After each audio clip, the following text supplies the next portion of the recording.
ক্রিকেটটা ক্যারিবিয়ানদের মতো আর কেউ উপভোগ করতে পারে না। সেন্ট ভিনসেন্টের এই আর্নেস্টভিল স্টেডিয়ামে শুরু হতে যাচ্ছে টি-20 বিশ্বকাপ এবং প্রথম ম্যাচেই বাংলাদেশ লড়বে নেদারল্যান্ডসের বিপক্ষে। এবং এই বিশ্বকাপ ঘিরে এই স্টেডিয়ামটা পেয়েছে নতুন রূপ। 1, 2 বা 5 না, পাক্কা 10 বছর পর আর্নেস্টভিল স্টেডিয়ামে অনুষ্ঠিত হতে যাচ্ছে কোনো আন্তর্জাতিক ম্যাচ। এবং সবশেষ ম্যাচটা 10 বছর আগে যে ম্যাচ হয়েছিল সেটাও কিন্তু খেলেছিল বাংলাদেশ দল। একটু এই স্টেডিয়ামের রেনোভেশন যে করা হচ্ছে, সংস্কার, সেটা একটু দেখাতে চাইবো। এই যে আমরা পোর্শনটা দেখছি এটা পুরোটাই নতুন করে তৈরি করা হয়েছে। আগে এখানে সিঁড়ি ছাড়া অন্য কিছুই ছিল না। 3টে সুইমিং পুল রয়েছে। এই সুইমিং পুলগুলোতে দর্শকরা খেলা দেখার সময় তারা এখানে বসতে পারবে। পাশে চেয়ারও রয়েছে, সেখানেও তারা সুইমিং পুল থেকে সুইমিং করে তারা সেখানেও বসতে পারবে। এবং যেটা বলছিলাম যে ক্রিকেটটা আসলে আমাদের উপমহাদেশে অনেক বড় করে দেখা হয়, অনেক সিরিয়াসলি নেওয়া হয়। এখানে কিন্তু সেই চিত্রটা একেবারেই ভিন্ন। এই স্টেডিয়ামটা সংস্কারের পেছনে প্রায় 30 মিলিয়ন মার্কিন ডলার খরচ করা হয়েছে, যার একটা অংশ ব্যয় হয়েছে এই পোর্শনটা তৈরি করার জন্য। আমরা দেখছি এখনও সেগুলো উদ্বোধন হয়নি, যেহেতু বাংলাদেশ নেদারল্যান্ডস ম্যাচ দিয়ে এই স্টেডিয়ামে বিশ্বকাপের যাত্রা শুরু হবে। সব কিছু একেবারে নতুন, চকচকে।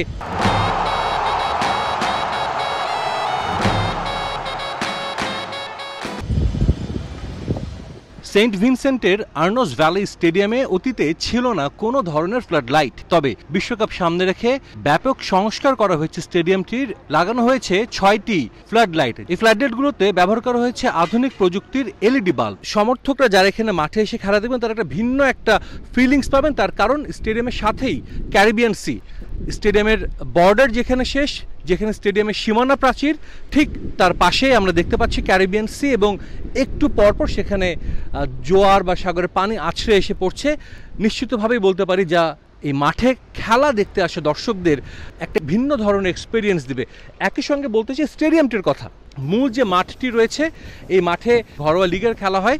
বিশ্বকাপের জন্য এই মাঠে যে রেনোভেশন করা হয়েছে তার বড় একটা অংশ কিন্তু এই মাঠের যে ঘাসগুলো আমরা দেখছি, এই প্রত্যেকটা ঘাস এখানে নতুন করে লাগানো হয়েছে। ঘাসগুলো নতুন, যার কারণে এখানে ড্রেনেজ ব্যবস্থাও আগের চেয়ে এখন বেশ উন্নত করা হয়েছে। সেন্টার উইকেট যেগুলো আছে, আইসিসি ইভেন্ট চলাকালীন কিউরেটরদের সঙ্গে, গণমাধ্যম, অন্য যে কারোর সঙ্গে কথা বলা একেবারেই নিষেধ। তারপর আমি কৌতূহলবশত একজন কিউরেটরকে জিজ্ঞেস করেছিলাম কেমন আচরণ করতে পারে উইকেট। তিনি বলেছেন ব্যাটিং বোলিং সবার জন্যই সমান সম্ভাবনা থাকবে। তার মানে একটা আদর্শ টি-20 উইকেট থেকে আমরা যা প্রত্যাশা করি সবই পাওয়া যাবে এই উইকেটে। একই কথা কিন্তু বলেছেন নেদারল্যান্ডসের প্রতিনিধি যিনি সংবাদ সম্মেলনে এসেছিলেন এবং বাংলাদেশ দলের ক্যাপ্টেন।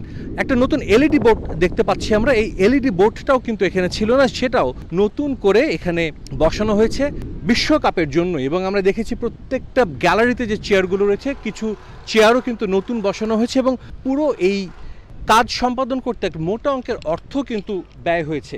ডেফিনেটলি আমরা জানি যে ক্রিকেটটা ক্যারিবিয়ান অঞ্চলে বেশ জনপ্রিয়। হয়তো নিজস্ব কোনো দল নেই, তারপরও তারা কিন্তু ক্রিকেট খেলে, ক্রিকেট ভালোবাসে। এবং বিশ্বকাপে তাদের মাত্র 5টি ম্যাচ অনুষ্ঠিত হবে এই মাঠে। তারপরও তাদের এই বিনিয়োগ দেখে একটা বিষয় স্পষ্ট যে তারা চায় ক্রিকেটটা এখানে আরও জনপ্রিয় হোক। একই সঙ্গে এই মাঠে যেহেতু একটা বিচ্ছিন্ন দ্বীপ আমরা বলতে পারি, যুক্তরাষ্ট্র থেকেও এখানে আসতে অনেক সময় লাগে। আমরা জানি হয়তো বা বাংলাদেশের খেলা যুক্তরাষ্ট্রের ম্যাচগুলোতে গ্যালারি ভর্তি দর্শক ছিল, এখানে হয়তো বা সেটা হবে না।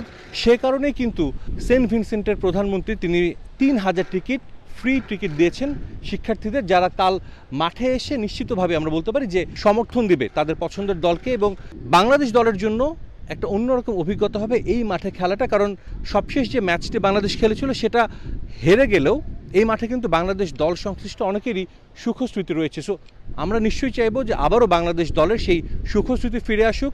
নেদারল্যান্ডসের বিপক্ষে জয় দিয়ে বাংলাদেশ নিশ্চিত করুক টি-20 বিশ্বকাপের সুপার 8। সেন্ট ভিনসেন্ট থেকে সাজিদ মুস্তাহিদ, সময় সংবাদ, ওয়েস্ট ইন্ডিজ।